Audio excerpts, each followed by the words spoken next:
오랜만. 웰컴 투 서울. 오랜만에 프랑스에서 한국에 돌아온 미라. 그녀는 20년 전 공연예술 아카데미에서 함께 공부한 옛 친구들과 재회하죠. 기억 안 나? 7살 연애랑 결혼했다고 내가 문자했잖아. 영화 감독이 된 영은 연극 연출가로 일하는 성우와 만나 반갑지만 안 나는데? 오래된 추억들은 좀처럼 선명하지 않습니다. 미라는 한때 배우를 꿈꿨지만 파리로 유학을 떠났고 프랑스인 남편과 가정을 꾸렸는데요. C'est pas ça. J'ai pas envie de te perdre. On a vécu trop de choses ensemble. Je tiens vraiment à toi, en tout cas, que tu me crois ou pas. À quoi ça sert de me dire ça maintenant? Mira, écoute-moi encore. 남편의 외도로 이혼하게 됐고 한국에 오게 됐죠. 친구들과 만나면서 미라는 2년 전 세상을 떠난 후배 헤란을 떠올립니다. 모두가 함께했던 시절. 촉망받는 배우였고 성우의 연인이었던 헤란. 여기서 뭐해? 그녀는 미라와 성우의 묘한 관계를 알게 되면서 상처받았던 과거가 있었습니다. 언니 어디 갔다 왔어? 성우는? 성우? 언니 아무리 그래도 그렇지 둘이 어딜 가면 간다고 말을 해야 되잖아.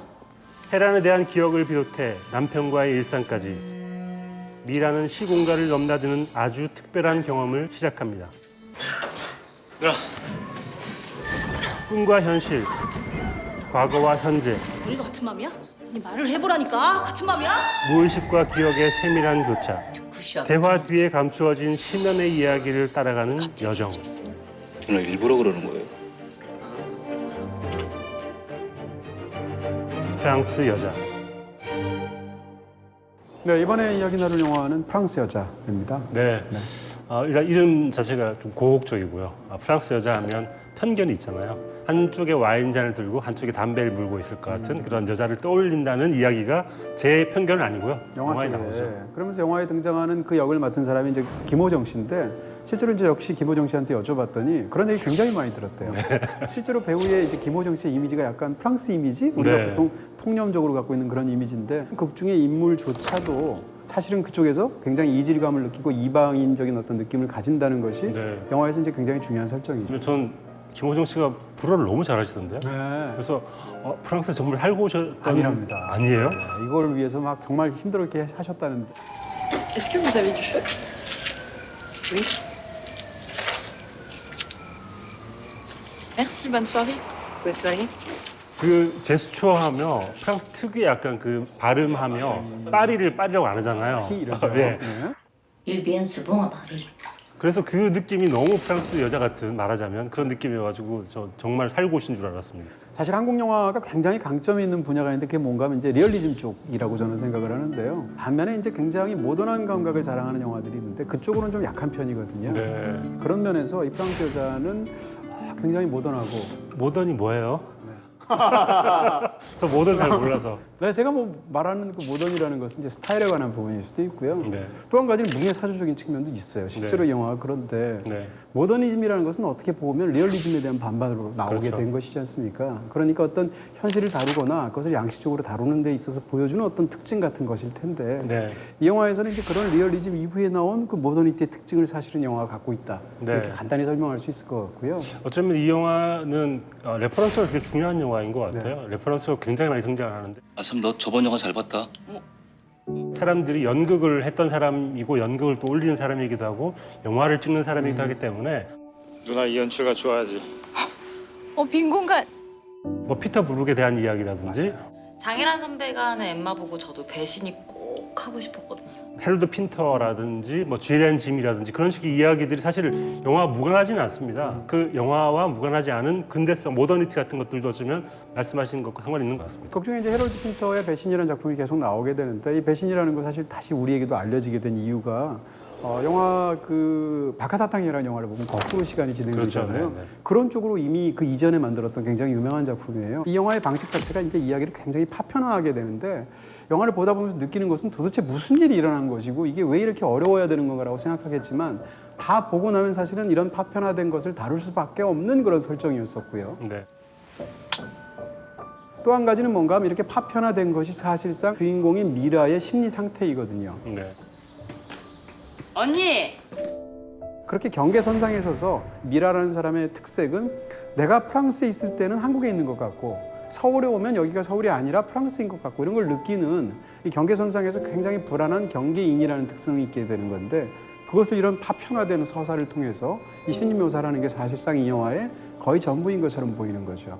저는 이 영화가 경계에 선 사람들에 대한 이야기이기도 하고 또 반영에 대한 이야기이기도 한 것 같아요. 네. 이 영화에서 거울이 일단 되게 중요하게 쓰이고 있고 거울과 포스터 이미지가 중요한데요. 시작하자마자 미라가 거울을 들여다볼 때 네. 거울을 통해서 과거로 계속 가거든요. 그리고 또 하나 과거로 가는 이미지가 포스터입니다. 네. 화장실 가서 갑자기 신촌 블루스라는 그 공연 포스터를 보는 순간 갑자기 과거로 간다든지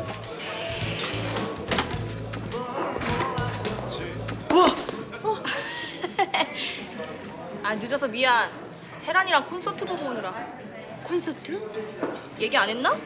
신촌 블루스.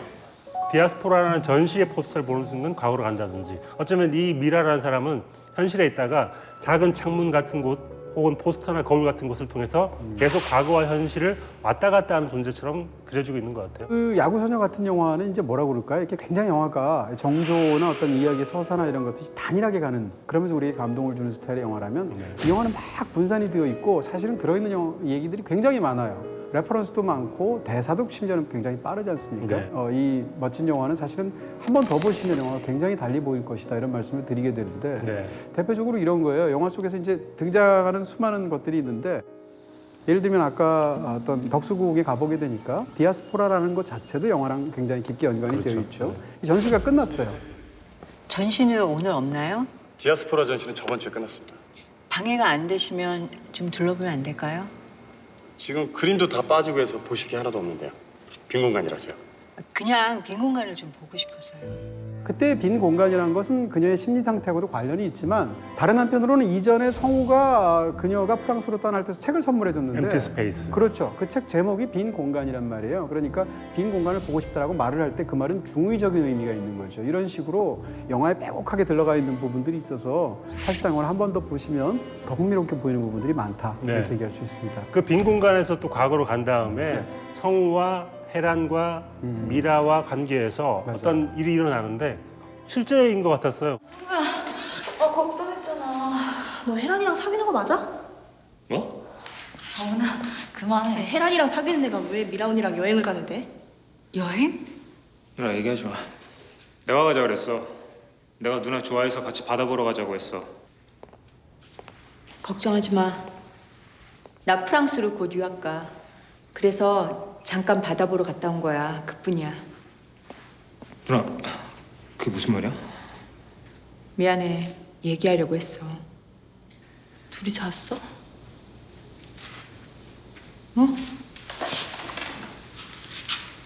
둘이 잤냐고.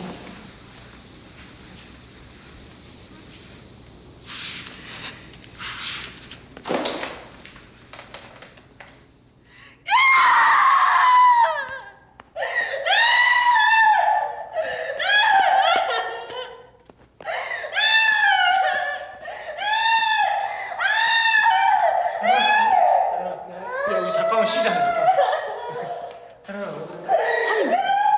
무슨 즉흥 연기를 이렇게 실제처럼 하냐? 어쩌면 이 영화 전체가 즉흥 연기와 실제가 구분되지 않고 가상과 현실이 뒤섞여 있는 그런 이야기이기 때문에 그런 식의 장면도 빈 공간에서 펼쳐지는 것 같습니다. 지금 말씀해 주신 것처럼 사실처럼 보였는데 사실은 연극하는 장면이었다든지 근데 연극 속에 사실은 진짜 있었던 일들을 투영해서 연기를 한다든지 혹은 꿈이라든지 상상이라든지 이런 것들을 뒤섞어서 정확히 무슨 일이 일어났는지를 아무도 말할 수가 없는 그런 어떤 한바탕의 심리극으로 만드는 거죠. 미라가 겪고 있는 일이 헤로드 핀테의 배신과 똑같은 이야기거든요. 네. 그래서 현실이 오히려 가상에 잠식당한 것 같은 느낌의 이야기가 펼쳐지어서 어디까지가 현실이고 어디까지가 망상인지가 모호해지는 걸 의도한 영화인 것 같아요. 그리고 이제 영화의 프롤로그를 이제 유심히 보실 필요가 있을 텐데 사실은 영화 감독들이 영화에 대한 이제 수많은 생각들을 투영하고 만들 때 시나리오 작가도 그렇겠습니다만 제일 중요하게 생각하는 장면이 뭔가 하면 첫 장면하고 끝 장면이에요. 네. 그렇게 생각하시면 영화에서 그냥 시작하는 영화는 없어요. 다 이유가 있는 건데 이 영화에서 이제 시작 장면을 보시게 되면 프랑스에서 굉장히 짧은 어떤 카페에서 벌어진 일입니다. 남자가 이제 자기가 새로 사귀게 된, 좋아하게 된 여자를 미라 앞에 데리고 오는 그런 장면이에요. 네. 카페에서. 그래서 그녀가 불쑥 들어서는 순간 뻔히 알고 있는 안녕하세요. 한국에서 온 자기의 후배였단 말이에요. 네. Excuse me. 언니. 보는 순간 그 자리를 피해서 화장실을 가게 되고 그러면서 이제 서울로 오면서 어떤 일들이 펼쳐지는 게 영화의 전체 구조인데 얼핏 생각하면 서울에서 일어난 일들만 중요한 것 같고 이 앞부분의 얘기는 그냥 이야기의 전제 같잖아요. 사실은 앞부분에 일어났던 이 짤막한 프롤로그가 영화 전체에서 뒤에 일어나는 그 모든 이야기에 정확히 대칭을 이루고 있다는 게 굉장히 중요한 설정입니다. 우린 그런 거 너무 잘 알고 있죠. 유튜브 편집 스타일이거든요. 유튜브에서 제일 중요한 이야기를 제 앞에 끌어와가지고 뭐 모든 장면이 다 그렇죠. 뭐. 너희들 이 얘기가 나중에 나오는데 네. 이거 보려면 끝까지 봐야 돼. 봐야 돼? 하지만 약간 다르기도 한 게 유튜브 편집 스타일은 그 이야기를 가지고 오는 거지만 사실은 이 가지고 온 프롤로그는 네. 실제 중간에 펼쳐진 이야기가 약간 다릅니다. 약간 다른 감각으로 찍혀 있기 때문에 말하자면 미리 보여주는 것이 돼 미리 보여주는 걸 반복하면서 다르게 보여주는 것이기도 한 것 같아요. 어떻게 보면 그녀의 입장이 서로 반대가 된다고 볼 수 있어요. 무슨 얘기인가 하면 C'est pas ça. C'est pas ça quoi? C'est pas parce que Sophie est coréenne ou asiatique que je l'aime. Pourquoi? Mais je l'aime parce que. pour ce qu'elle est. 안녕하세요. 자기가 사랑하고 오래 살고 믿어 의심치 않았던 남편이 다른 어린 후배 여자를 만나게 됐단 말이에요. 쉽게 얘기하면 이 사랑의 삼각관계에서 당하는 피해자 입장이란 말이에요. 네. 서울에 갔을 때 겪는 일은 뭔가 하면 그 자기가 항상 죄책감을 갖고 있었던 과거의 어떤 삼각관계인데 자기가 잘 사귀고 있는 남녀 커플 사이에 끼어들게 되어서 마음을 뒤흔들어 놓은 것처럼 보인단 말이에요. 그런 측면에서 본다면 이 후반부에 벌어지는 일은 이 삼각관계에서 자기가 나이가 많은 사람으로서 가해자가 되는 거거든요. 네. 그러니까 이 입장을 서로 바꿔놓고 있다는 것이 중요하고 또 한 가지는 이 전반부에 등장하는 이 프랑스 남편의 성격이 후반부에 등장하는 이 가장 중요한 남성으로 보이게 되는 이 성우의 성격하고 사실상 같다는 거예요. Je veux qu'on reste amis. Tu peux même pas imaginer ça. J'ai pas envie de te perdre. 난 누나만 괜찮으면 지금도 같이 자고 싶다. 야, 참. 관계가 그녀와 끝났음에도 불구하고 나는 지금도 당신만 좋다면 관계를 제대로 이끌고 싶다라고 말을 한단 말이에요. 그러니까 이런 식으로 후반부에 펼쳐지는 그 모든 일들이 사실상 프롤로그에서 일어나는 일들에 대한 리액션으로서의 서사처럼 보이게 되는데 이것은 네. 맨 마지막에 등장하는 결정적인 반전하고 사실은 관련이 있죠. 어쩌면 프롤로그와 마지막 에필로그는 똑같아 보이지만 완전히 달라진 사건이고 어쩌면 하나가 꿈이고 하나가 현실일 수도 있는 모호한 어떤 두 개의 대척점인 것 같아요. 자, 그런 면에서 이제 네, 말하기 힘들어요 지금. 그렇죠. 말하기 힘드시죠? 네. 자, 우리 이제는 말할 수 있다. 사실 이제 이 얘기의 결정적인 부분은 영화의 맨 뒤에 어떤 반전 같은 게 있는 그런 영화인데요. 네. 그 얘기를 하지 않으면 조금 더 설명을 깊게 드릴 수가 없는 측면이 있어서 네. 지금부터는 그러면 네. 이 반전을 포함해서 얘기를 드릴 텐데요. 영화의 이런 것들이 알고 싶지 않으신 분들은 지금 일단 5분 정도는 건너뛰시면 네. 좋겠습니다. 누가 죽습니까?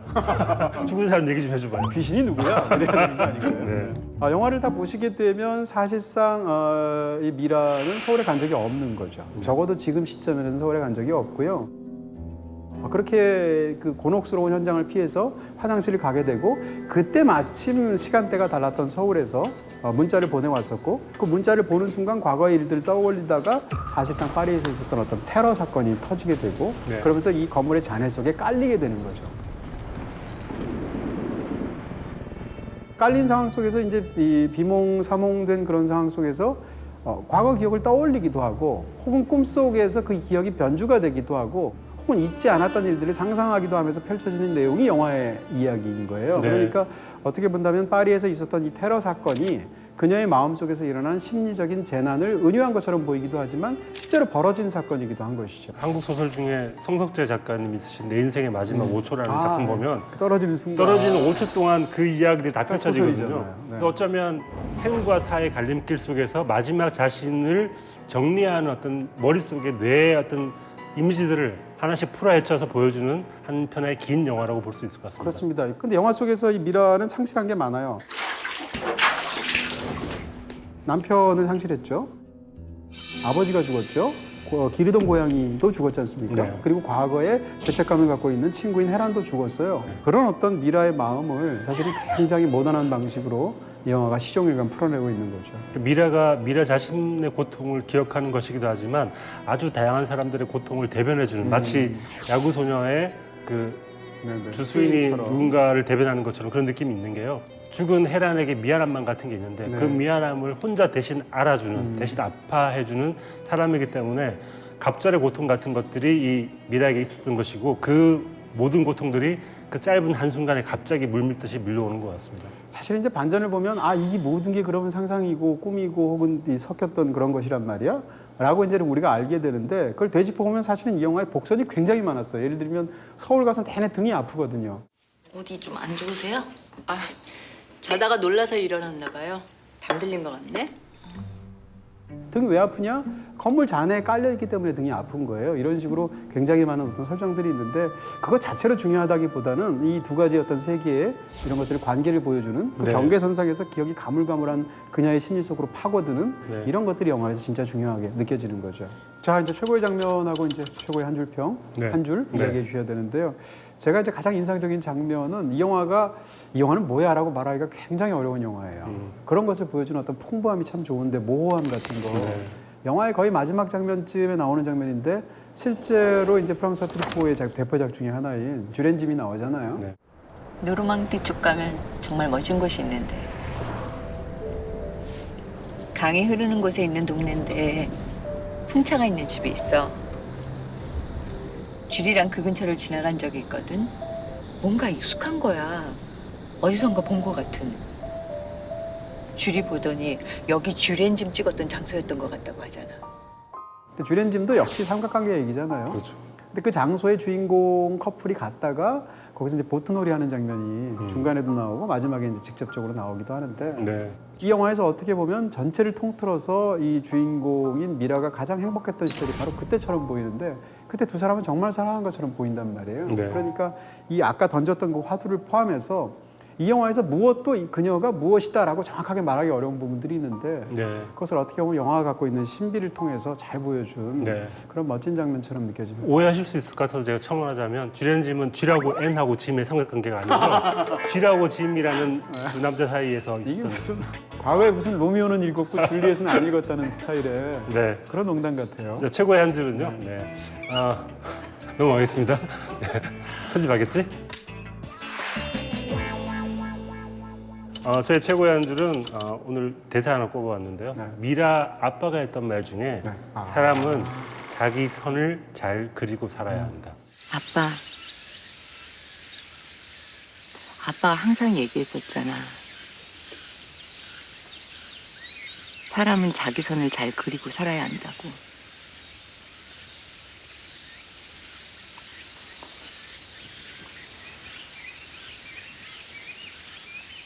난 내 선을 잘 그리고 사는 걸까? 어쩌면 미라는 아버지의 말처럼 자기 선을 잘 긋고 살고 싶은데 그러니까 실선으로 긋고 싶었지만 계속 끊어질 수밖에 없는 점선으로 살고 있는 미라 자신에 대한 이야기가 아닌가라는 생각이 들어가지고 사람은 자기 선을 잘 그리고 살아야 한다라는 미라 아빠의 말이 저는 오늘의 한 줄로 남네요. 네, 더군다나 미라는 그 선 위에 있는 사람처럼 보이기도 하고 네. 굉장히 인상적인 한 줄이었습니다.